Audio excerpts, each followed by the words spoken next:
The wheelchair hit the doorframe on the way in. It always did. Not because Nikolai Voss was careless, because the doorframe was 3 inches too narrow, and he had told his staff to widen it 14 times, and they had nodded 14 times and done nothing. He let it go the first 13 times. On the 14th, the man responsible for property maintenance had quietly requested a transfer to the Geneva office. No one else on the staff had ever let a doorframe stand in its original width again. That was the thing about Nikolai Voss. He did not shout. He did not threaten. He simply remembered everything, waited for the right moment, and made it known that he had been paying attention all along. 20 years of leading one of the most powerful private financial networks in Eastern Europe had taught him that patience was more effective than anger. Anger burned fast. Patience reorganized everything underneath a person before they noticed the floor had shifted. He was 51 years old. He had not stood on his own 2 feet since the night he was 31. His spine had been damaged in an incident that his official records described as a traffic accident, and that every person in his inner circle knew was not. The real story had never been spoken aloud in his presence. He preferred it that way. For 2 decades, the world's best neurologists, spinal specialists, and rehabilitation consultants had been brought to him.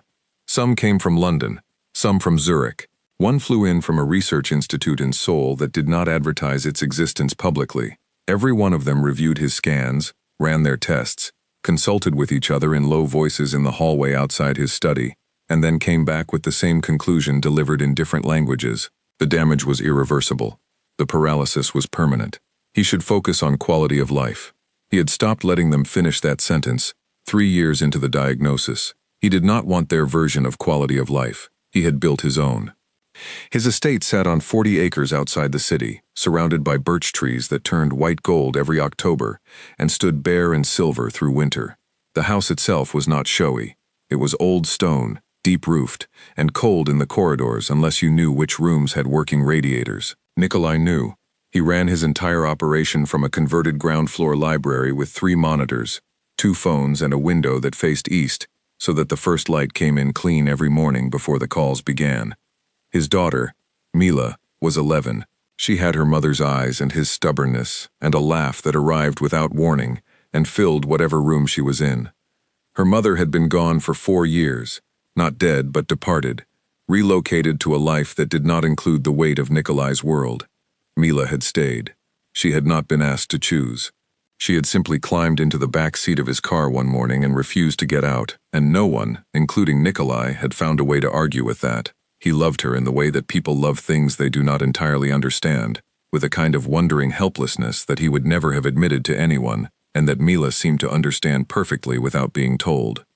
She sat across from him at breakfast that Tuesday morning, eating toast with the focused attention of someone diffusing something complicated, and did not look up when she said, "The new therapist is coming today."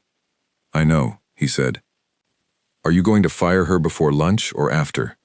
He looked at her. She looked at her toast. "I haven't decided," he said. Mila made a small sound that was not quite a laugh. She finished her toast, folded the napkin with more precision than an 11-year-old should bother with, and left the table. Her footsteps went down the hall and up the stairs and into her room, where he could hear, faintly, the beginning of some television program she was not supposed to watch on a school morning. He did not call after her. He wheeled to the window and looked out at the birch trees and the gray October sky, and thought about the woman who was going to arrive in 40 minutes. Her name was Dani Okafor. She was 36. She was a certified physical therapist and rehabilitation specialist with 11 years of clinical experience, 2 published papers on neurological recovery in long-term spinal cases, and a contract with his estate that paid considerably more than the market rate. She had taken the contract, according to the agency, because she needed it. She was a single mother. Her daughter was in a private school, and the fees had become something she was managing, carefully, month by month. He had read her file the night before, not because he was particularly hopeful. He had read the files of every therapist who had come before her, and none of them had surprised him. He read the file because he read every file. Information was the only currency he had ever fully trusted. What had given him a brief moment of pause, reading Dani Okafor's file at 11 o'clock at night, with the lamp on and the rest of the house quiet, was a single line near the bottom of her clinical assessment notes. Not her qualifications, not her treatment record. One sentence she had apparently written in a case review 2 years earlier, about a patient with a long-term neurological condition that had baffled several previous practitioners. She had written, "The body records what the mind refuses to hold. I begin there." He had read it 3 times. Then he had put the file down and looked out the dark window for a while. Then he had gone to sleep. He was still thinking about that sentence when the car came through the gates at 8:30. He did not go to the entrance hall to meet her. He stayed at his desk and let his housekeeper, a brisk Finnish woman named Helvi, do the receiving. He could hear voices in the hall. One was Helvi's, efficient and brief. The other was lower, warmer, with a cadence that moved quickly, and then paused in unexpected places, like someone who thought in full sentences but chose which parts to say out loud. Then the door to his library opened without a knock. He looked up. She was standing in the doorway in plain dark trousers and a pale blue shirt, a bag over one shoulder and a folder under her arm. She was not what he had pictured, though he could not have said precisely what he had pictured. She was tall, with a broad, open face and close-cut hair, and she looked at him the way very few people looked at him, not with deference, not with fear, with attention, the focused, measuring kind of attention that a person gives something they are genuinely trying to understand. "Mr. Voss," she said, "I'm Danny Okafor. I've read your file. I have some questions before we begin." She did not wait for him to invite her in. She walked to the chair across from his desk, sat down, and opened the folder. He let a moment pass. "Most people knock," he said. "The door was unlocked," she said, "and your housekeeper was already walking away." She looked up from the folder. "I assumed you knew I was coming." "I did." "Good," she said. "Then we can skip the part where I explain who I am." She glanced at the folder. "Your last 3 therapists each lasted between 2 and 6 weeks. The notes they left behind are thorough on your range of motion and unhelpful on everything else. I'd like to know what they got wrong." The room was quiet. Outside, a bird moved through the birch trees and was gone. "They got the diagnosis right," he said. "That's not what I asked," she said. "I asked what they got wrong." He looked at her for a long moment. His face was still. His face was almost always still. "They treated me as though the goal was maintenance," he said finally, "keeping the existing function from declining, preventing secondary complications. They were managing a situation they believed was fixed." "And you don't believe it's fixed?" "I have no reason to believe it is," he said. "I have 20 years of expert opinion telling me otherwise. Expert opinion has been wrong about things before." She wrote something in the folder. He could not see what. "All right," she said. "I want to start this week with something none of your previous therapists did. I want you to describe what your body felt like the night before the injury. Not what the scans show, not what the damage is. What you remember feeling in your back, your legs, your hips, before. I want a baseline that isn't medical." He stared at her.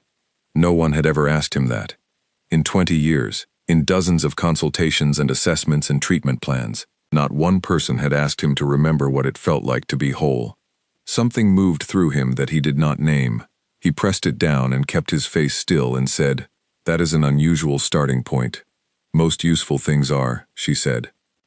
She closed the folder and looked at him again with that same direct, measuring attention, and he found, to his considerable irritation, that he did not have an answer ready. He who always had an answer ready. "Tomorrow morning," she said, standing. "I'll need a room we can use. Something with space and a firm floor. Your housekeeper can show me around today. I'd like to see the layout." She was already moving toward the door.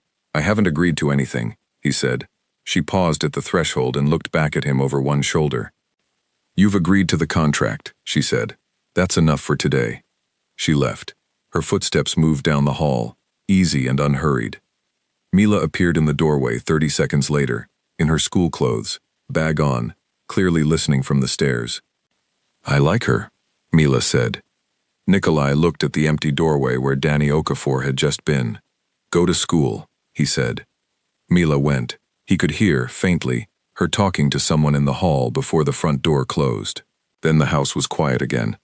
He sat at his desk. The morning light came in through the east window. He picked up his phone and looked at the messages waiting for him from 3 different cities and 2 different time zones. He put the phone back down. He thought about a sentence in a file. The body records what the mind refuses to hold. He thought about a woman who did not knock and did not wait, and had asked him the one question in 20 years that had no easy answer. He thought about tomorrow morning. Then he picked up the phone and started the day. Danny Okafor drove back to the city that evening with the kind of focus that comes when a situation is more complicated than it appeared on paper, and your brain refuses to stop turning it over. The estate was not what she had expected. She had been inside wealthy homes before. The agency occasionally placed therapists in private contracts, and private contracts meant old money, or new money, or the complicated kind that nobody asked about directly. She had learned not to ask. She was there to do a specific job. What people did with the rest of their lives was their own business. What she had not expected was the quality of the silence inside that house. Not the silence of emptiness. The silence of a place where everyone moved carefully, where voices were measured, where doors were closed quietly. Even Helvey, the housekeeper, who seemed perfectly pleasant, had the practiced stillness of someone who had spent years learning to take up very little space. Nikolai Voss himself was not at all what she had expected. She had expected difficult. The file had prepared her for that. 3 previous therapists in 14 months was not a good sign. She had braced for cold, dismissive, the kind of man who treated specialists as expensive inconveniences and then blamed them when results did not arrive on schedule. Cold, she had found, but not dismissive. That was the unexpected part. When he looked at her, he was genuinely looking, processing. The stillness in his face was not the stillness of someone who did not care. It was the stillness of someone who cared about almost everything and had learned to show none of it. That was a person she recognized. She had grown up watching her father do the same thing. She had done it herself for 2 years after her husband left, walking around with everything held tightly inward because there was a child watching her, and she could not afford to let the structure fail. She had stopped doing that eventually. It cost too much. The back pain that arrived 6 months after the divorce and baffled 3 different GPs had eventually led her to a specialist who had asked her, with the kind of simplicity that felt almost rude, whether she had cried about any of it yet. She had not. She cried that afternoon in the car park, and her back pain was gone within a week. She had thought about that for a long time afterward. She had changed the way she practiced because of it. The body records what the mind refuses to hold. She had written that in a case review, and her supervisor had flagged it as unscientific. She had kept the sentence anyway because it was true, and what was true was more useful than what was acceptable. She pulled into the car park of her flat at 7:30 and sat for a moment before getting out. Her daughter Zara was 13, sharper than Danny was ready for, and currently in the kitchen making pasta with the focused inexactitude of someone who had watched cooking videos but not yet internalized that instructions existed for a reason. "How was it?" Zara asked without turning around. "Interesting," Danny said. "Was he awful?" "He was not awful." Zara turned around. She had her father's eyebrows in Danny's mouth, and an expression that suggested she was already calculating what not awful meant. "Is that good or bad?" Danny set her bag down and took her coat off, and thought about a man sitting behind a desk in a room full of morning light, looking at her with that careful measuring attention. "I'm not sure yet," she said. She ate dinner. She helped Zara with a history assignment about post-war reconstruction, which Zara was approaching with creative liberalism, and which Danny gently redirected toward the actual facts. She did a load of washing. She checked her bank app once, because she always checked her bank app in the evening now, and the number looked the way it always looked. Fine for this month. A problem by December if nothing changed. The contract with the Voss estate changed that. 3 months, renewable.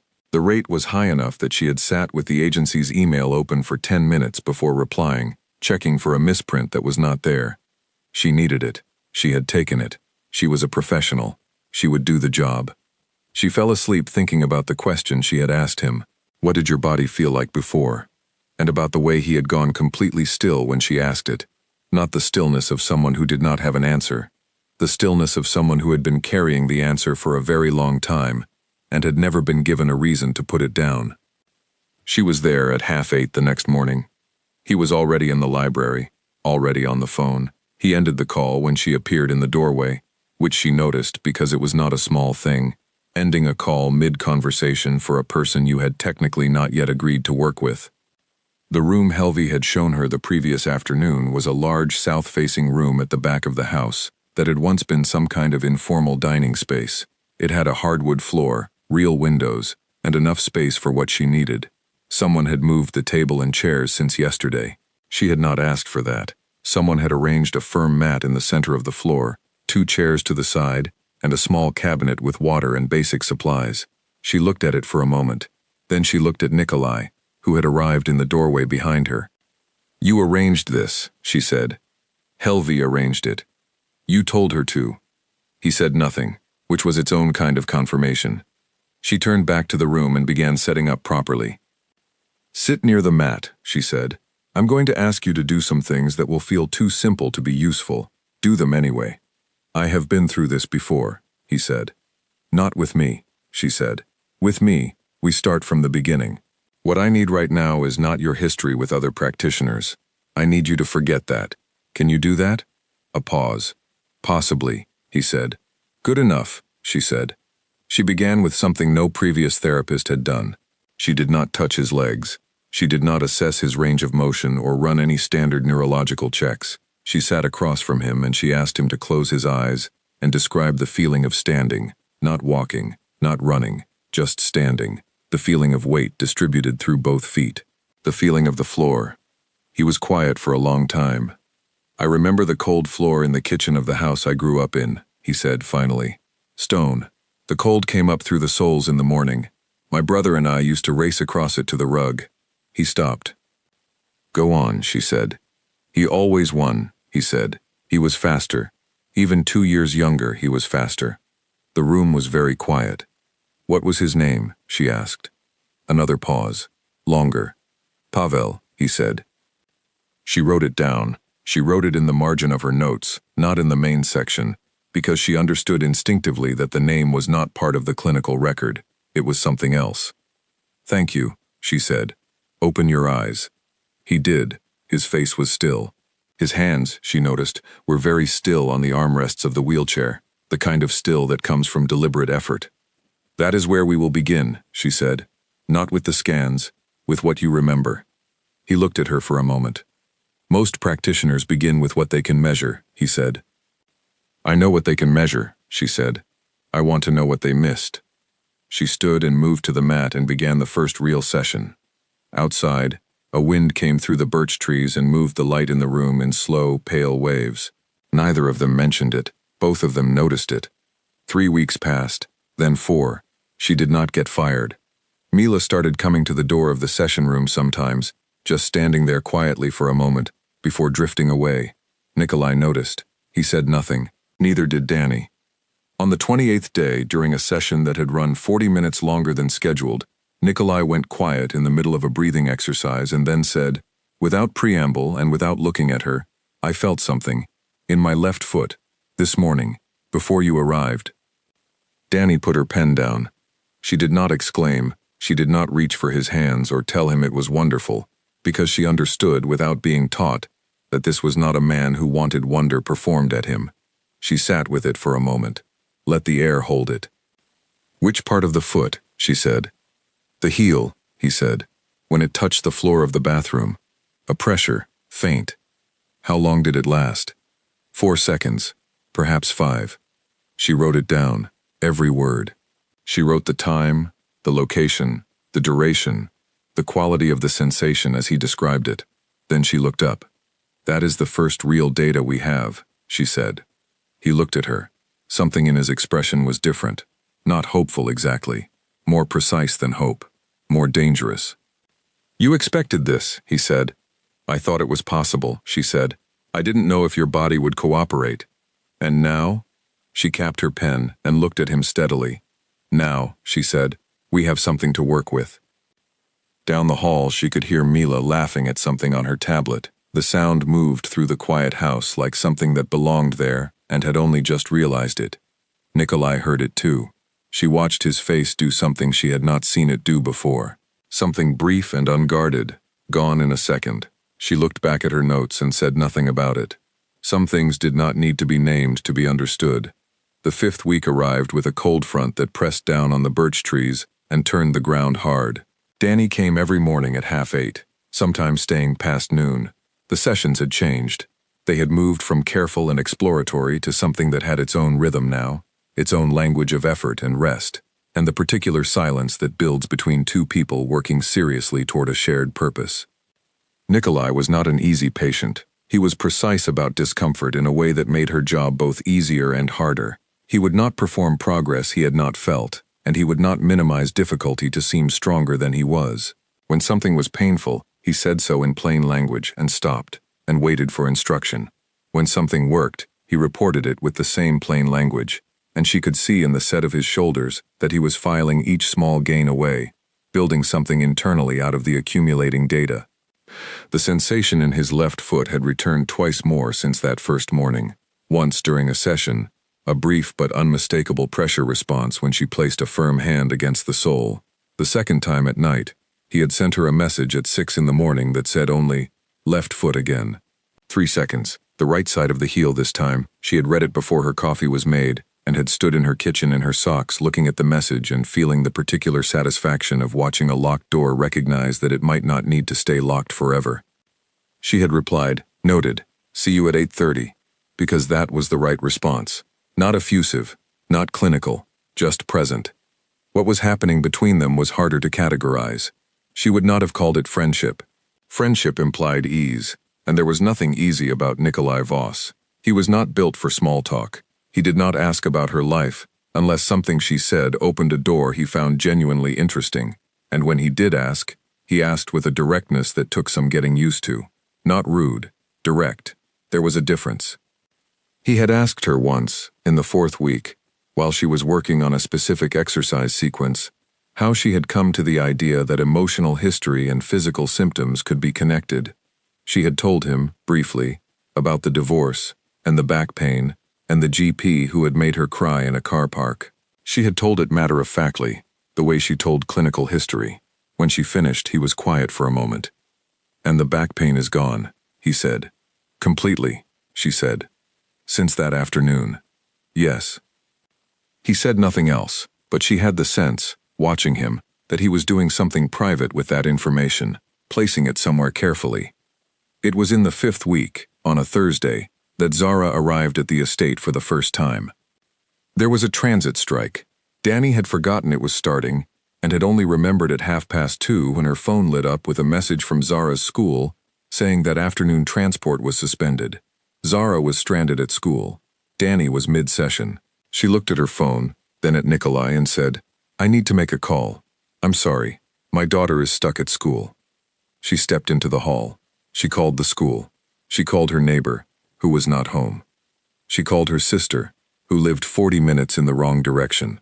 She was standing in the hall working through her options when Helvy appeared and said quietly, "Mr. Voss asks whether the girl can be collected and brought here until you finish." Danny looked at her. "He heard me on the phone," she said. "He did," Helvy said, with the neutral expression of someone who considered this entirely normal. It was not normal. She knew it was not normal. A man like Nikolai Voss did not open his private home to a 13-year-old girl he had never met, on the basis of a logistical inconvenience. She stood in the hall for a moment thinking about what it meant that he had offered, and then she called the school and gave them the address because Zara needed to be somewhere, and the alternative was a 13-year-old sitting in an empty school hall for 2 hours. Zara arrived 45 minutes later in a school uniform, a heavy bag, and the expression of someone who had been told something surprising and had decided to be extremely calm about it. She looked at the house. She looked at Helvy. She looked at Danny. "Is this his house?" she said. "It is," Danny said. "It's very big," Zara said. "It is," Danny said. "Go with Helvy. Do your homework. I'll be done in an hour." Zara went with Helvy and was installed in a sitting room with a glass of juice and Wi-Fi and the kind of concentrated silence that descends on a teenager who has discovered that the Wi-Fi in an unfamiliar house is very fast. Danny went back to the session. Nikolai did not mention it directly, but at the end of the session, as she was writing up her notes, he said, without looking up from the phone in his hand, "The transit strike is projected to last 3 days." She looked at him. "She can come here," he said, "if the logistics are a problem." "She won't be a problem," Danny said, and immediately registered that she had answered the wrong question. She was about to clarify when he looked up, and she saw that he had noticed, and that he chose not to press it. "Then it's settled," he said, and went back to his phone.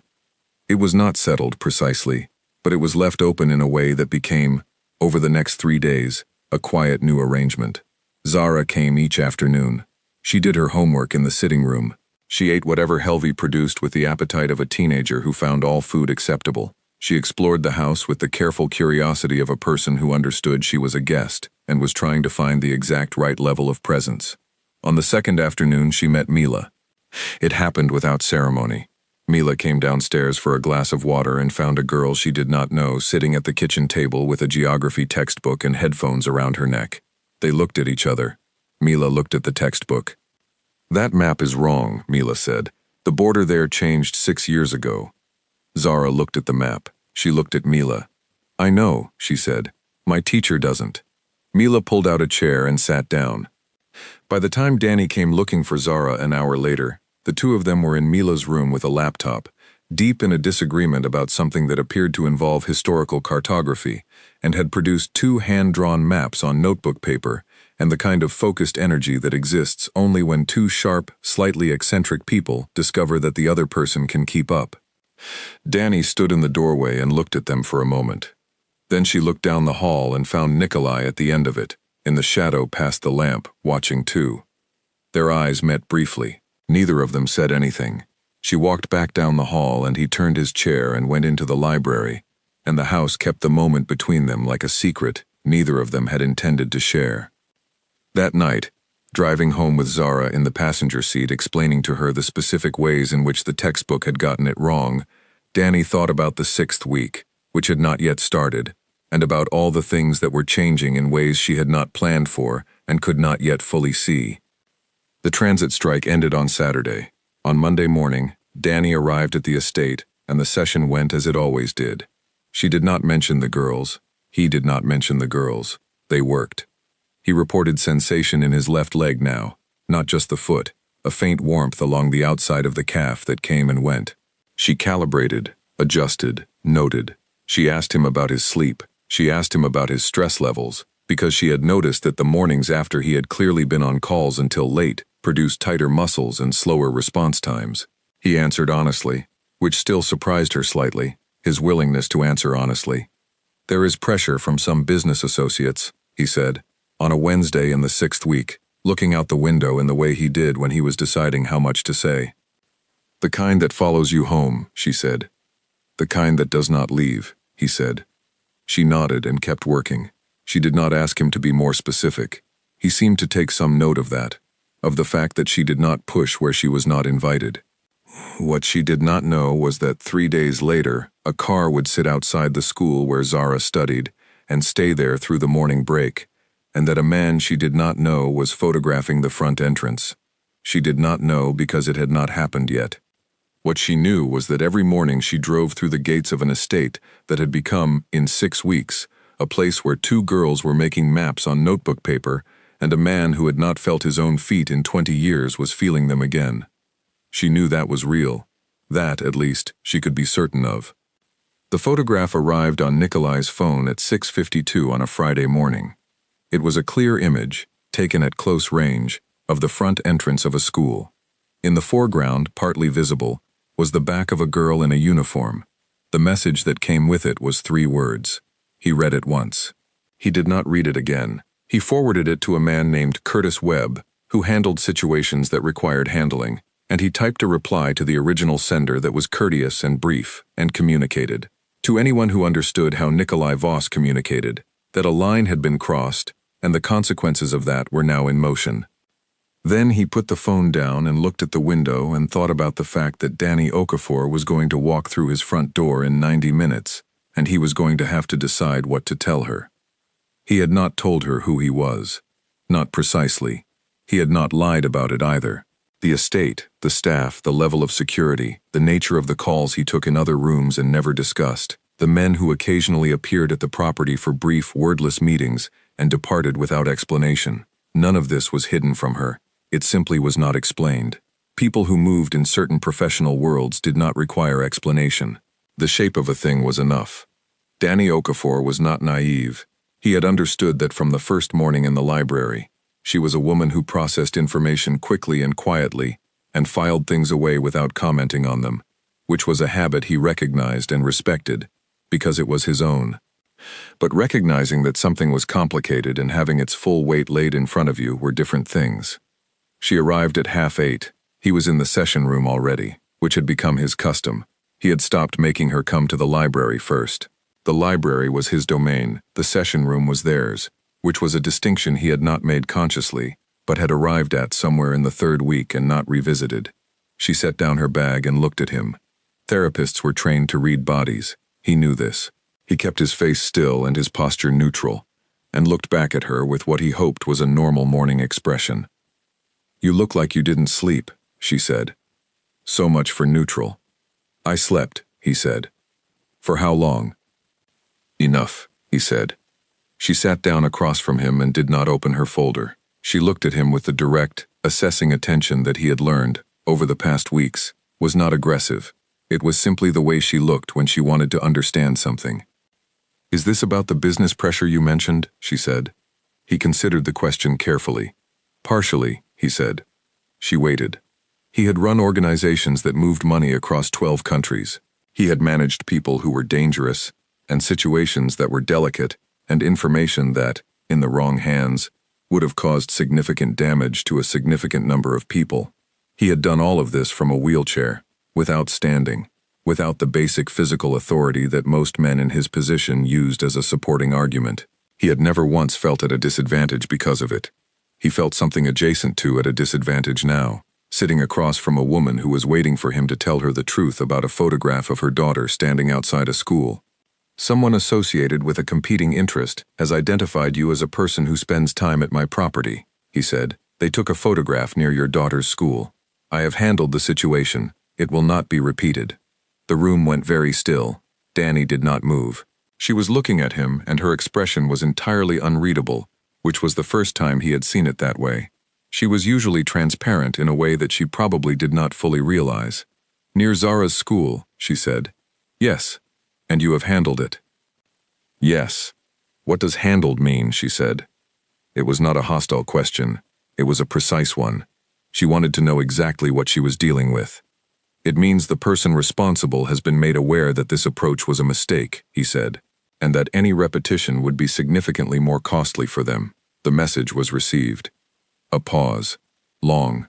"How do you know the message was received?" she said. "Because I know the people involved," he said. "And because the kind of message I sent is not one that people misunderstand." She looked at him for a long time. He waited. He had learned to wait for her. She was not a person who moved before she was ready, and rushing her produced nothing useful. "Are you telling me," she said slowly, "that because of this job, my daughter is in a situation where people are paying attention to her?" "She was in that situation for approximately 48 hours, he said. "She is no longer in it." "You can guarantee that?" "Yes." "How?" This was the real question, the one underneath the rest of them. He looked at her and said, as plainly as he knew how to say it, "Because I can, because of what I am." Which is something I have not explained to you, and which I am prepared to explain to you now, if you want that. The room held its breath. He could hear, very faintly, somewhere in the house, Helvy moving through the kitchen. Danny stood up. She walked to the window. She stood with her back to him and looked out at the birch trees for what felt like a considerable amount of time but was probably only a minute. Then she turned around. "I already know what you are," she said. He waited. "I've known for about 3 weeks," she said. "The agency background I was given was careful and incomplete. The level of security here is not consistent with private wealth alone. The men who come to the property don't introduce themselves. The calls you take always happen in a different room." She tilted her head. "I'm not unintelligent." "No," he said. "And I decided to stay," she said, "because the work is real, and the need is real, and because you are not, as far as I can see, a person who hurts people for no reason." She paused. "But my daughter is not part of this. Whatever this is, she cannot be part of it." "She will not be," he said. "If you tell me she's safe," she said, "I need to be able to believe that. Not because of a contract, not because it's convenient for you, because it's true." He looked at her. He said, "She is safe, that is true." Danny looked at him for a long moment. Then she sat back down, opened her folder and said, "Then we continue. But I want to know the moment anything changes. Any moment. You contact me immediately." "Yes," he said. "All right," she said. Give me your left leg. He moved the footrest and she began the session. Outside, the October light was bright and thin through the birch trees. A bird sat on the highest branch of the nearest one, and after a moment, departed. Inside, 2 people worked. One of them was learning to feel a floor she had never stood on. One of them was learning, for the first time in a very long time, what it cost to let someone stay. The weeks after the photograph were different, not louder, not more dramatic, quieter if anything, but with a weight to the quiet that had not been there before. 2 people who had been moving carefully around the edges of something were now standing with it directly between them, and both of them had chosen, in their own way, to keep going. Nikolai's sensations continued to expand. By the end of week 7, the warmth along his left calf had become a consistent presence during sessions. In week 8, his right foot began responding. Small, brief, irregular, nothing that would impress a clinical panel, but he had stopped needing clinical panels to validate what he felt inside his own body. What he felt was real. Danny had given him that, the understanding that his own internal data was worth treating as evidence. She had also, without planning to, given him something else, a model for a different kind of interaction than the one he had built his entire world on. Every relationship in his life operated on an axis of power, of debt, of mutual usefulness. He was careful, he was fair, he was not cruel, but no one came to him without wanting something, and no one stayed without needing something, and the shape of his relationships had always been defined by that. Danny Okafor did not operate that way. She came because she was paid to come, yes, but she stayed in the room because she was genuinely interested in what was happening. She disagreed with him when she disagreed with him, plainly and without theater. She did not perform warmth. The warmth she had was real, and it showed up exactly where it was actually felt and nowhere else. He had not encountered that combination before, honesty and warmth together, neither of them used as instruments. He was, for the first time in 20 years, not entirely sure what to do with someone. Mila noticed. Of course Mila noticed.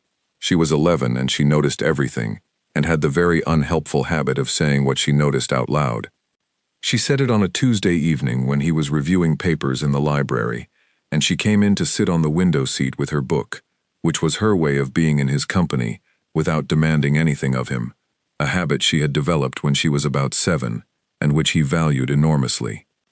"You're different when she's here," Mila said, without looking up from her book.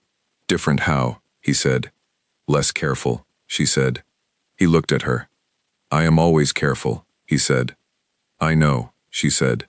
"That's what I mean." She turned a page. He looked at the papers in front of him and read the same line 3 times and put the papers down. "Mila," he said. She said. He thought about saying something real, something that crossed the glass wall he had built between them, that they both knew was there, that neither of them had named. "She's coming again Thursday," he said. "I know," Mila said. "Zara told me." He looked at her. She kept reading. "You've been messaging Zara," he said. "We have a shared document," she said, "for the maps." He sat with that for a moment. His daughter and Danny's daughter, building maps together in a shared document, connected, now, independent of either of their parents. Something in that felt like something being decided without him. He found, to his surprise, that he did not mind. "Don't be up late," he said. "I won't," she said. He went back to his papers. She went back to her book. The lamp was warm between them, and the birch trees stood dark outside the window, and the house was quiet in the way it was quiet when it held something it had not held before, something it had no name for yet, but which filled it differently than the silences that had come before. Danny found out on a Tuesday in November. She did not find out from Nikolai. She found out the way most people found out things they had been partly not looking for: an algorithm, a linked article, a name in a headline that connected to a name she recognized and then to a face she knew. She was sitting in her car in the car park of a supermarket, engine off, shopping list on her phone, and she clicked on a news article because the headline referenced an ongoing financial investigation in 3 countries and mentioned, in the second paragraph, a name. She put the phone in her bag. She went inside and bought the things on the list. She drove home. She put the shopping away. She sat at the kitchen table and looked at the wall for a while. Zara came home at 4 and said, "Are you okay?" with the quick alertness of a child who has learned to read the room. "I'm fine," Danny said. "I'm thinking." About work? Yes, Danny said, which was accurate. Zara made tea without being asked, and put a mug in front of her mother, and went to do homework, which Danny found so unexpectedly kind that she had to blink several times. She drank the tea, she thought. She had known something. She had known the shape of something for weeks. She had chosen to stay because the work was real, and she was not naive, and she had made a decision based on what she observed, which was that Nikolai Voss was a complicated person, who had done complicated things, and who was not, as far as she could see, cruel for its own sake. The article did not change what she had observed. It gave it more precise outlines.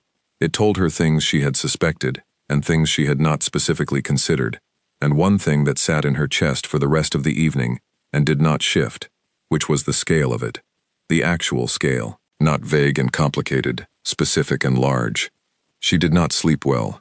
In the morning she got up and got dressed and drove Zara to school, and then drove to the estate, and went through the gates and parked and sat in the car for 4 minutes. Then she got out and went inside. He was in the session room.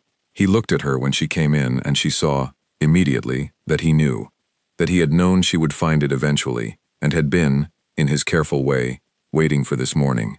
She sat down across from him. She did not open her folder. "I read something," she said. "Yes," he said. "I want to know if it's accurate," she said. "Some of it," he said. "Which part?" "The part that matters," she said. "The scale of it, the reach. Whether you've been honest with me about who you are." "I have not lied to you," he said. "I have not volunteered everything. There is a difference." "I know the difference," she said. "I'm not angry about the silence. I'm asking about the substance." A pause. "The substance," he said slowly, "is that I have run operations across several countries for many years. Some of what those operations involved exists in a legal and financial space that certain governments find inconvenient. Some of it has involved people and methods that are not easy to explain cleanly." He looked at her steadily. "I have not personally caused harm to people who did not first cause harm to others. That is the line I have kept. It has not always been a clean line, but it has been a line." She listened to all of it. Then she said, "And Zara is safe," he said, "completely. What happened before is done. The network that created that situation has been reorganized. She will not be touched. I would not allow it." "You would not allow it," she repeated. "No," he said, "I would not." Something in the way he said it, not as a boast, as a fact, as something so straightforward to him that the words came out almost quietly. She looked at him for a long time. "I'm not afraid of you," she said. "I know," he said. "And I'm not going to pretend I'm fine with everything you've told me," she said. "I'm not, but I'm not going to pretend the last 8 weeks didn't happen either. I can see what's happening in your body. I can see what's changing. That's real. That's not complicated." "No," he said. "That part is not complicated." She picked up her folder. She opened it. She looked at her notes. "Your right foot," she said. "Yesterday's session. I want to revisit the heel pressure response." He moved the footrest. She began. Outside, the November light was gray and thin, and the birch trees had lost the last of their leaves and stood silver and bare against the sky. Inside, a session continued in a room that had slowly become, over 8 weeks of work and honesty, and 2 girls drawing maps, something neither of them had planned to build. At the end of the session, when she was packing up, he said, "My daughter does not know, not the full picture." She paused with her bag in her hands. "How old is she going to be when you tell her?" she said. He thought about it. "That depends," he said. "On what?" "On whether there is a different version of this life to tell her about," he said. "A different picture." She looked at him. He looked at her. The session room was quiet, and the light was dim, and everything that was between them was still, technically, unspoken. "Then you should start working on that," she said, "before you work on anything else." She left. He sat in the quiet room. Outside, the bare trees stood in the gray light, patient and stripped and still, in the specific way of things that have already decided to change and are simply waiting for the season to catch up. The first time Nikolai Voss stood on his own in 20 years, there was no fanfare. No medical team, no announcement, no cameras. It was a Wednesday morning in the first week of December, early enough that the light through the session room windows was still pale, and the house was not yet fully awake. Danny had been working with him for nearly 3 months. The progress had been slow, real, and cumulative, the kind that does not announce itself dramatically but simply changes the landscape 1 degree at a time, until you look back and realize the terrain is entirely different. She had been working on weight distribution, not walking, not standing upright, simply the experience of controlled, supported pressure through both legs simultaneously, with his hands on parallel bars she had brought in 2 weeks earlier and installed along one wall. The bars were not a concession to impossibility. They were a stage in a process she had mapped out internally, not promised to him because she did not make promises she could not keep, but planned for because she had come to believe, with the particular conviction of someone who had been listening very carefully for 3 months, that his body was not finished.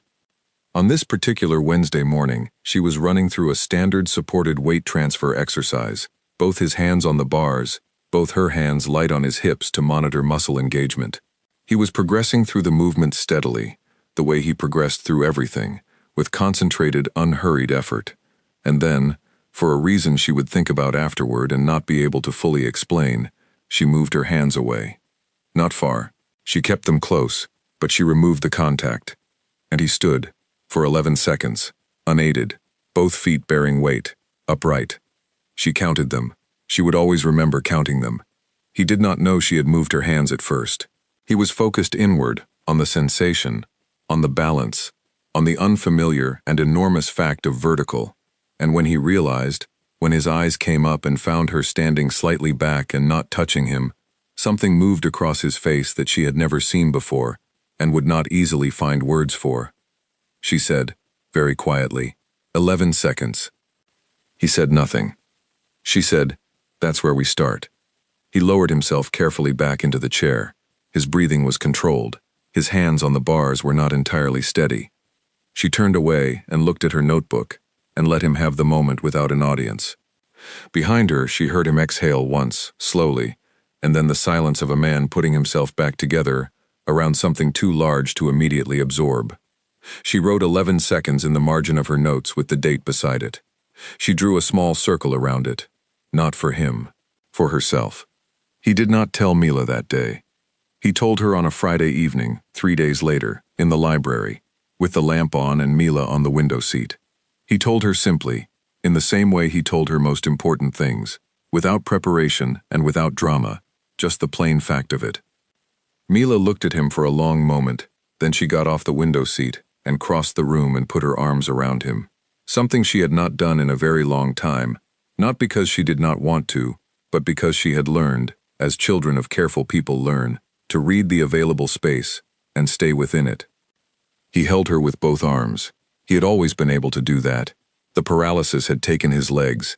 His arms had always been there. For how long? She said, her face pressed against his shoulder. 11 seconds, he said. That's not very long, she said. No, he said. But it's something, she said.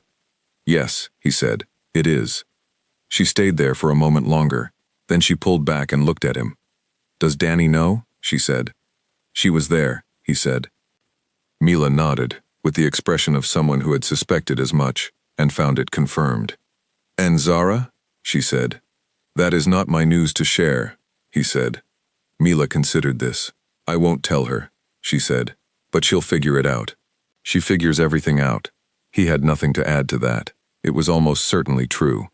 What happened in the weeks that followed was neither simple nor resolved, and he would not have wanted it to be.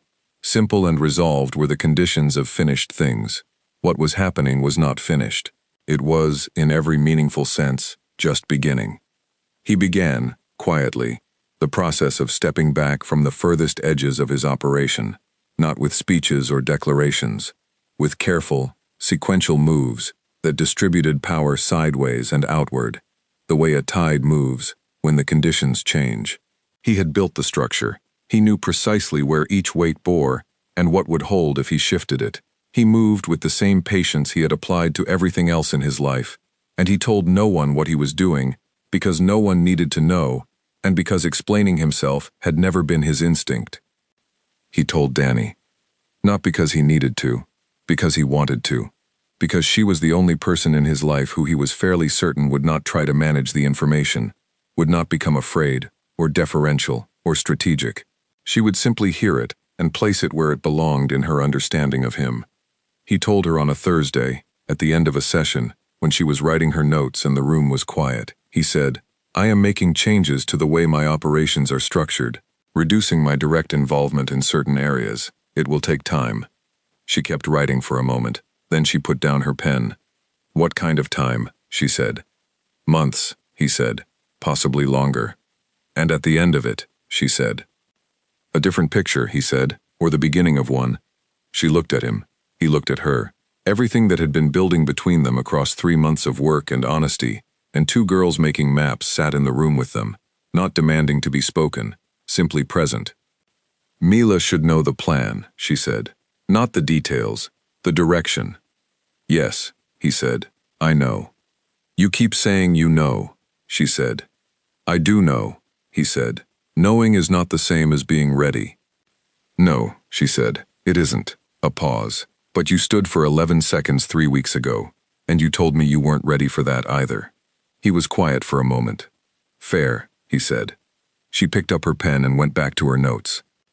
On a Saturday in late December, with frost on the birch trees and the sky a particular pale blue that only comes in winter mornings when the air is clean and cold, Nikolai Voss walked from the session room to the end of the ground floor corridor. Not alone. Danny was beside him, not holding him, walking at his pace. The distance was perhaps 30 meters. It took 7 minutes. He stopped 3 times. Each time he stopped, she waited, and said nothing, and when he started again, she started again. When they reached the end of the corridor, he stopped and turned carefully, and looked back the way they had come. The session room door was visible at the far end. The lamp in the hall was on. The light came in through the window on the eastern wall, the morning light he had looked out at from his desk for years, and it lay on the floor of the corridor in long pale stripes. Mila was standing in the doorway of the library. She had heard them. She stood very still, and her face was doing the thing that 11-year-old faces do when something is too large for a single expression, when happiness and something that is not quite sadness but is adjacent to it arrive at the same time. He looked at her. She looked at him. He did not say anything. Neither did she. He turned carefully, slowly, with Danny at his side, and began the walk back. She fell into step on his other side somewhere in the middle of the corridor. Neither she nor Danny spoke. They walked in silence, 3 people, at the pace of a man learning to be in his own body again, through a house that had been a closed and careful place for 20 years, and was becoming, in the slow and unremarkable way that real things become, something else. They reached the session room. He sat. Mila sat on the mat and wrapped her arms around her knees and looked at the floor. Donnie made a note in her folder. Then she looked up at both of them and said, "Same time Monday." It was not a dramatic ending. It was not meant to be. It was a door left open in a house that had kept all of its doors closed for a long time. What came through it next was not yet written.